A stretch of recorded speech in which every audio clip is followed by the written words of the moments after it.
for centuries. The Shroud of Turin has been shrouded, no pun intended, in mystery.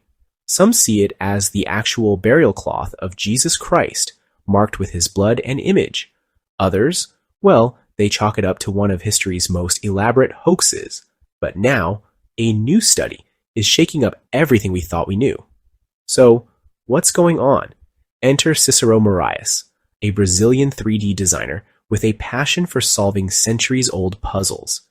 Using some of the same open-source software you or I could download, like Blender and Make Human, he set out to answer a simple question. How would a cloth like the shroud really drape over a human body? Here's the twist. Moraes didn't just use a 3D model of a person. He also compared it to what's called a low-relief sculpture, kind of like the designs you see on coins, where the figure barely sticks out from the background. When he simulated the cloth laying over a real human, the resulting image was distorted, stretched, not at all like the neat imprint on the shroud, but drape that same cloth over a low-relief model. The result matched the shroud's image almost perfectly. In other words, it's a lot more likely the shroud's image was made by pressing the linen onto a shallow sculpture, maybe made of wood, stone, or metal, rather than ever touching a real person. That lines up with what we know about medieval art. Low-relief works were all the rage back then, and the shroud itself first popped up in France around 1354. Now, this doesn't solve every mystery.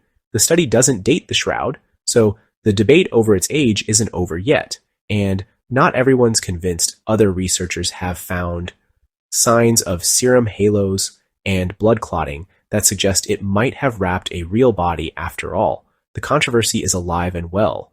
Still, Moraes' work adds serious weight to the idea that the shroud is an incredible medieval masterpiece, not a supernatural relic. And here's the cool part. The tools he used are free and available to anyone.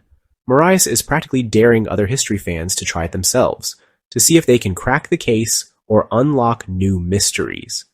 So, what do you think? Is the Shroud of Turin a sacred relic, or just a brilliant piece of medieval art? Let me know in the comments.